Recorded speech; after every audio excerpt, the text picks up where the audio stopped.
You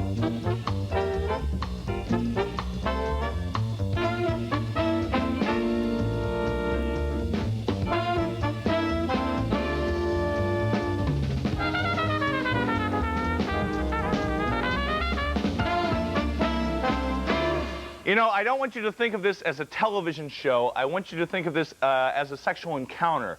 Think of it as 59 minutes of foreplay and 1 minute of wrapping it up. Welcome to Night After Night. I'm pre-boarding for anyone who needs assistance. Boy, ladies and gentlemen, the show tonight is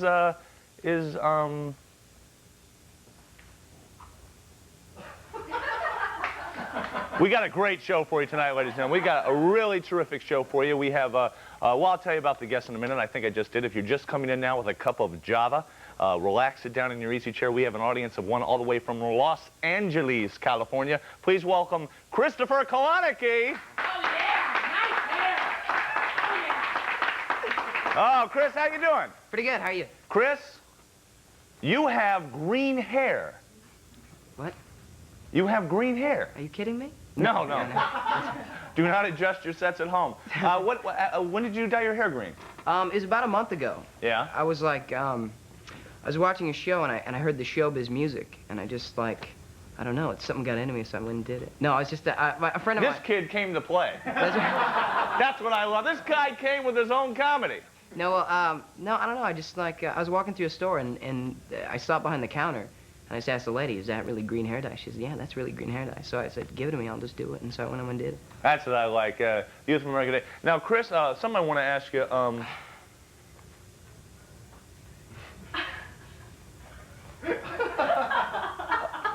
do you have a girlfriend? Huh? I sure don't. No, you don't? Has the green hair helped you with women? Yeah, I think it has, actually. Yeah, really?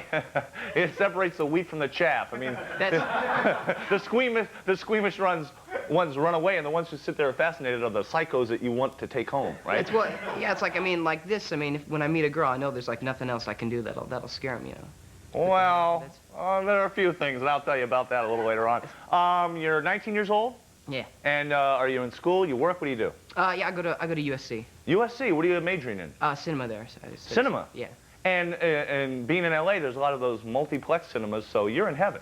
That's right. That's right. So is it basically deciding what showing to go to, the early bird to get the cheaper showing and save yourself a couple bucks, those kind of courses? I don't know. I mean, I don't really like, I don't know. I don't go to that many movies because I'm kind of low on cash. So I just kind of...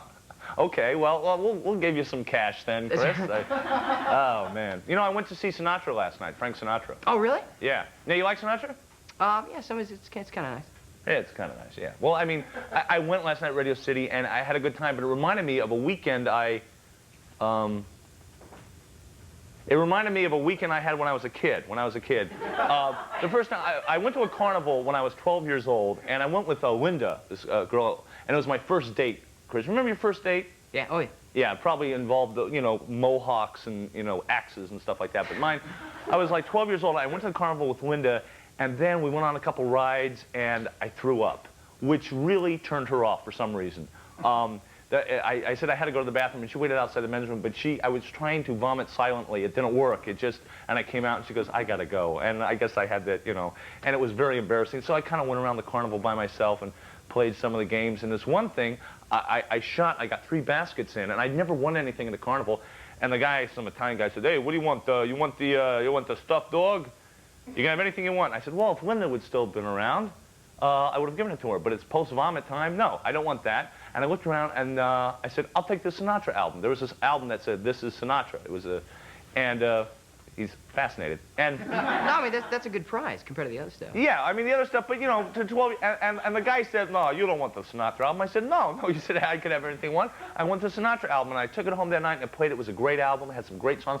And it was my first education from, like, coming from a man about, like, sex and women and love and heartbreak and stuff like that. Now, on the same weekend at this carnival, there was a woman there who was married to a scoutmaster, and this woman was really promiscuous. I used to hear my mother talk about her in hushed tones, and she would sleep around. Now, this is a Catholic parish. Just like, I'm 38 now. This is when I was 12, so you can imagine sex. We didn't have, like, Dr. Ruth, who's on the show today talking about sex. Was like, shh, shut up, keep it under the covers, that kind of thing. And this woman was having an affair with one of the carnies, one of the carnival workers, and then two of the carnival workers were fighting over her because they both wanted to sleep with her. And her husband, the scoutmaster, was like, you know, at the bake sale. It was really naughty, you know. And these two carnival workers squared off, and he goes, "Hey, she's my woman." The other one says, "No, she's mine." And one guy hit the guy in the chest, and blood trickled down and out of his chest. And I'm watching with my friend Steve Burke, and we're going, "Oh man, this is cool, real men fighting." And this nun came by and wrapped her hand around both our heads, our eyes, our ears, and just like pulled us away to save us from this naughtiness, you know, just kind of pulled us away. Now also, in the same weekend, the nuns told us at school that Friday, they said, a man and a woman have a baby by praying for one. And this other guy told me, a man and a woman have a baby by kissing. And if you kiss long enough, a seed will come out of your mouth and fertilize the woman, okay? And I said to him, "Well, what do you have to do to have sex with a woman and not have babies?" And he said, oh, for that, you both, the man and the woman, take off their clothes and they dance together. And so, but, you know, that's when I was a kid. But later on when I got older, and I think I was around your age, Chris, when I lost my virginity, I remember I was checking into a hotel. You know, I told the guy, you know, that it was my wife, and I had a suitcase with, I think it had a Milky Way bar in it, you know. And now, you know, and I was an adult, pretty much an adult. I was 19 years old, and I walked into the hotel room with this woman that I loved, and I was going to have sex with and lose my virginity with. And I'll never forget the moment. We walked in, and, you know, the bed was there, and, you know, my heart is pounding, the adrenaline's rushing. I'm going to enter a new land, you know, new frontier. And I looked at this woman, and I said, "You ready?" She goes, "Yeah, I'm ready. I'm worried." She goes, "Well, I'm worried. I don't want to have a baby." I said, "Don't worry. Just take off your clothes and dance." That's what I told her. Anyway, we're going to take off our clothes and dance on this show tonight. We have a very good show for you tonight. On the actress Virginia Madsen is here tonight, and also Dr. Ruth Westheimer, which would explain that. Dr. Ruth Westheimer is here, and she's going to talk about her new book, and Virginia Madsen is going to talk about her new film. But before we find out any of that new stuff, let's go to tomorrow's weather tonight with Dave in the weather room. Dave? Hi, Allan.